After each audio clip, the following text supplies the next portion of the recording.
Hello, welcome to Train Finish Gone. My name is Joel Kamen. Now tonight, my guest, this guy makes me feel so old. And that's because while he was in high school growing up, I was his educational interpreter. And I was a grown man. Unbelievable. His ASL, his signing ability is so amazing. His name is Cam Maki. Now, I hope you guys enjoy this conversation as much as I enjoyed it. Well, what's up, Cam? I haven't seen you in a long time. How you doing, man?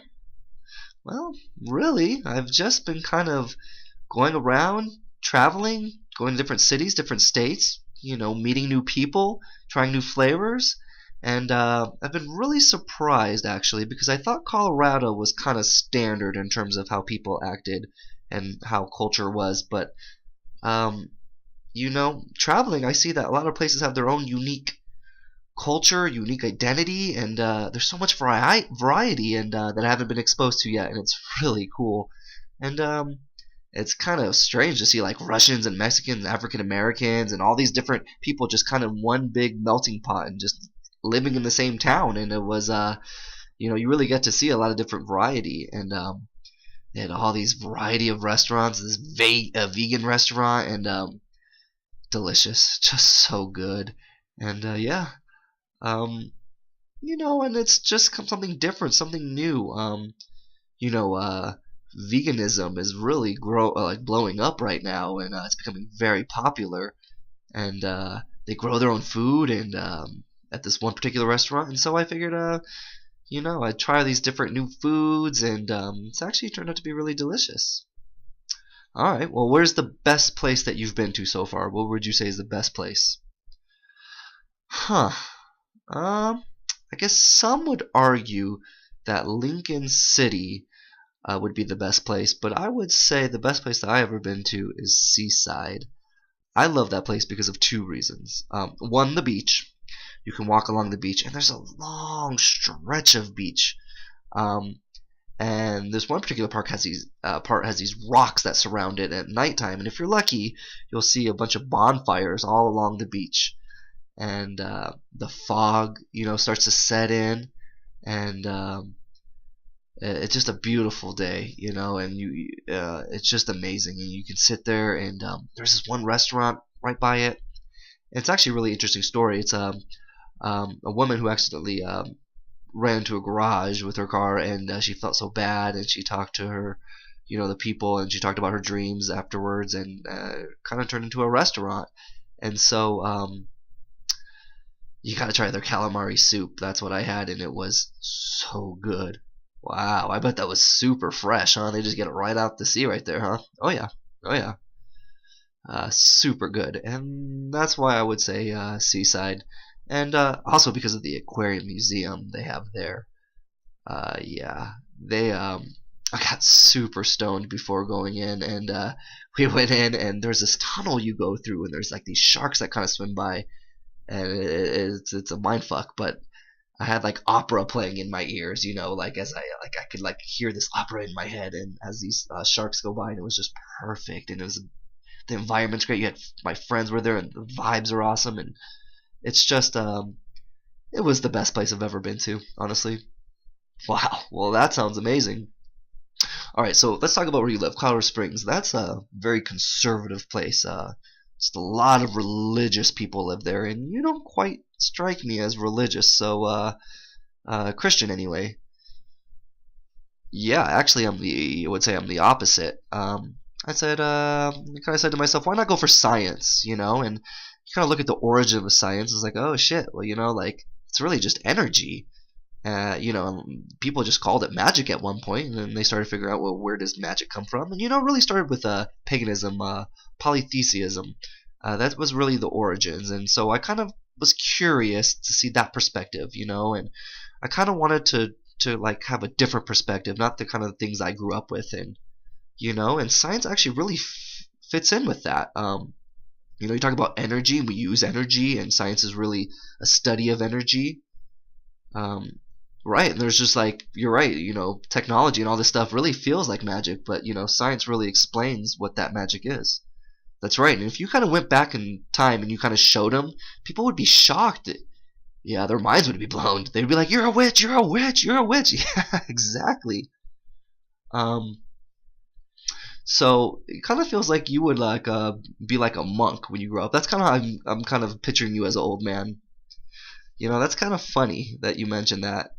I've always kind of wanted to go to like meet a monk. There was a show that I was watching called Buddha. I can never spell that right. Yeah, it is a weird word to spell, isn't it? Yeah, yeah, yeah.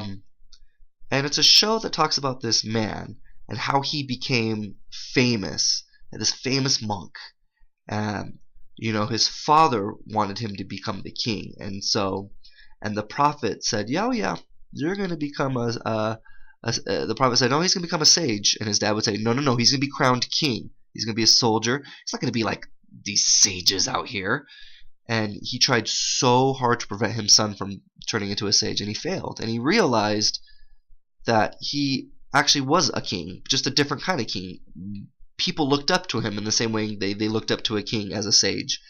And he didn't turn into the kind of king that he expected, but and his father was so stubborn until he really realized, and that really struck me. And my favorite quote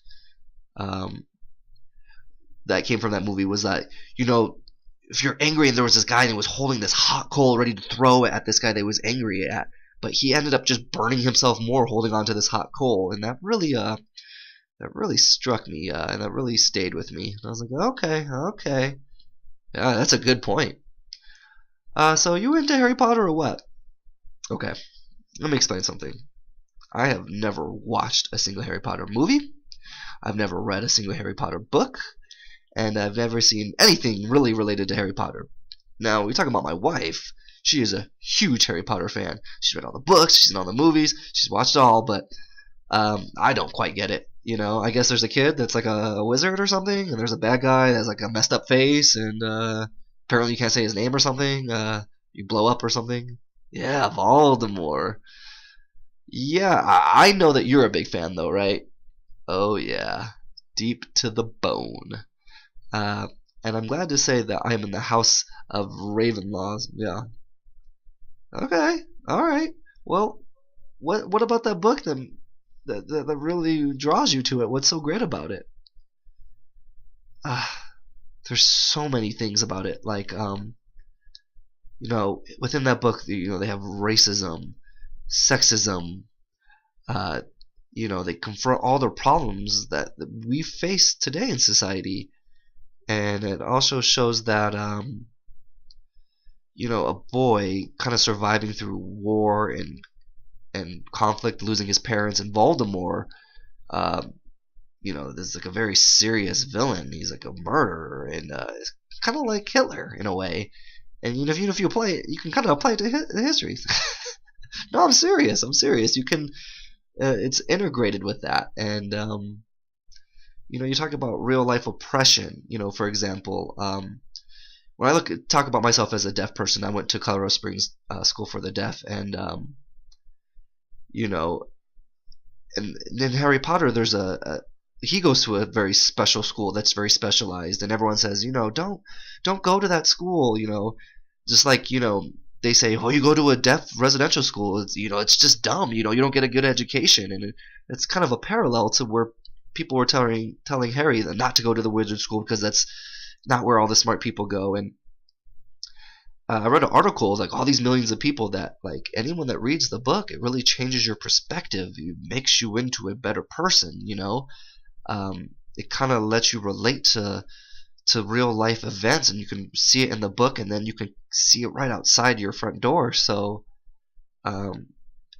there's a girl in there who's a mogul, that means that she's born to normal parents, and she's not a witch, and the wizards believe that they only believe in pure blood. They said, you don't belong here. You don't get to do this magic because your family's not a witch or wizard bloodline.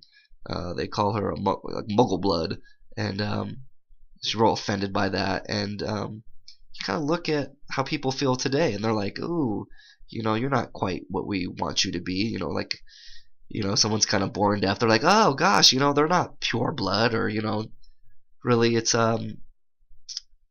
it kind of goes through all that, and when I reread it over and over and over again, there's always like new things, new clues that pop up to me, new things that I didn't see before, and for example, the movie. Many people say that the book is always better than the movie, and that's pretty common. There's more details, but admittedly, I watched the movie first, because I'm a very visual person, and there's a part in the book that's easy to recognize, and it's easily changed, but everything seems the same. The action may be a little bit different, the dialogue, all that maybe is a little modified, but it's nice because you get to see that universe where people have their own people can use their own imagery and shops and clothing. And there's also they found that the author J.K. Rowling, she released most of the information about that community, the Wizardy book, and I was surprised because how she thinks and how she sees things is she just sees so much, and I just felt like I wanted to do the same thing. All right, well, where do you see yourself? Where do you see us as a people 30 years from now? What does the world look like? Same, different? Where do you think we end up 30 years from now? I would say it's going to be the same and different. I say both, because we're going to go through. If you look through the history, it was quiet, it was safe, it was peaceful, but it was boring, and there was bound to be something that happened that like kind of was chaotic, right? Constant movement, right? Yeah, and I would say that I foresee I don't know, though, that peaceful time being shorter, and things just don't continue for very long anymore. Things are constantly changing, and we get tired of it. And we have, there's evidence of that, and everything we see, we say, okay, we move on to the next thing, and we get to the point where you say, you know what, fuck you, we're done with the system that you kind of built. This is our life, we're gonna live it the way we want to, so fuck you, try your best, but there's too many of us that kind of think this way anyway. So I remember like someone said that the more greedy you are, the more you want that power, the more those things end up right in front of you, like, and you don't see it till it's too late. So hopefully by the time the world, we all get to the point where we realize that enough is enough. That maybe we need to talk to each other. Maybe we need to actually see each other. Get rid of the wars. But that's only if there's a large catastrophe, I think. If there's like a nuclear war or something, right? If we have to start again, if there's a big tragedy, we'll have to work together. Yeah, I agree. All right. Well, this is the one question I always ask my guests. In your opinion, what is the biggest challenge facing the deaf community today? As a deaf person right now in this world, what is the biggest challenge you're facing? Well, I would say the deaf community has a problem working together because, for myself personally, people see me and they think I'm a hearing person until they see that I have an interpreter. Then they treat me different. They have different expectations of me now all of a sudden. Outside of the community, in Colorado, outside of Colorado, when I went to different deaf communities, they were very resistant to me because I wasn't from there. And I noticed that they're real cliquey, and there's like, the deaf group and the hard of hearing group and the oral group, and none of them seem to want to work together. And they argue about who owns the culture, who invented the culture, who can do what, who can't do what. And it's no different than hearing people. It's like hearing people that want to learn ASL, and but we can't even fix our own community if we have people that want to learn ASL. I mean, how can we even, if we have all this inter-community fighting, within our culture, there's no one to say what's right or wrong. There's just criticism lately, and it's just the issue we have is language and culture, the culture itself, you know, uh, the acceptance of it, and and for people who read Harry Potter, um, people who grew from it, people who benefited from it, and you kind of see where that's going, and I love ASL, and I love that culture, um, but we gotta stop blaming each other, and blaming hearing people for our problems too. There's a lot of issues that we have to deal with, and there's a lot of language. I mean, our language is constantly popping up, evolving. There's new words are popping up, new language are popping up, and it's hard to keep up with it, and it's you know there's people that will lie for attention within the community, and it's normal. Hearing people do it too. You see it in the hearing community too. Um, but we need to be able to look past this, and work together. So I would say that's the issue we're having now. Um, and media has changed so much of it, because our community, the deaf community, depends so much on that information. And now it's kind of hard to tell what's real and what's not real, what's true and what's false. And it's hard to know. So there's there's like a huge mix with like politics. You notice that politics is very popular right now. And social media, and their mannerisms and how people act. And I find myself in an awkward position where I'm very quiet and passive, but there's a lot of loud and expressive people too that will overtake you, and shit happens, and and you have to deal with it, and they take it head on, and you see people like that, and that's so new to me. And when I ask them, like, what do I do? They say, shut the fuck up and just watch. So I study them, and I watch them. I watch their cues, and I watch their body language, and they're really good at knowing when is a good time to add something and when's not a good time to add something. And they might say, hey, right, maybe it's not right now is the right time to talk about this, and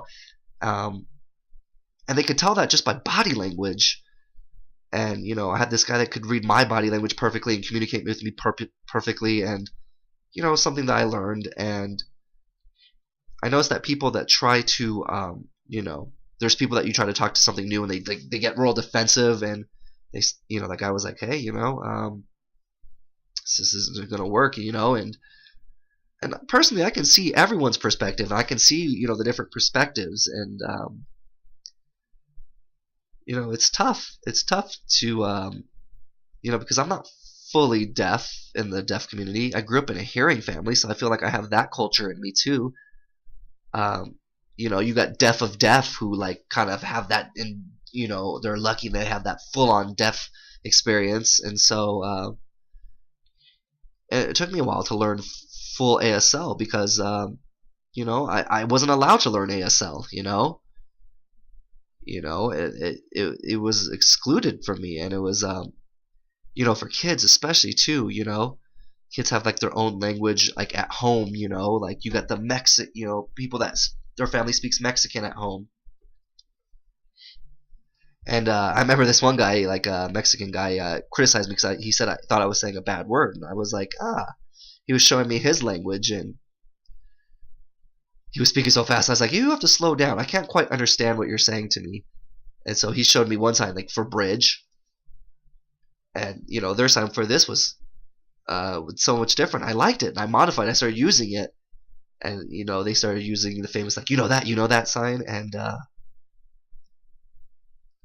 it just felt comfortable. It felt right to embed that language, and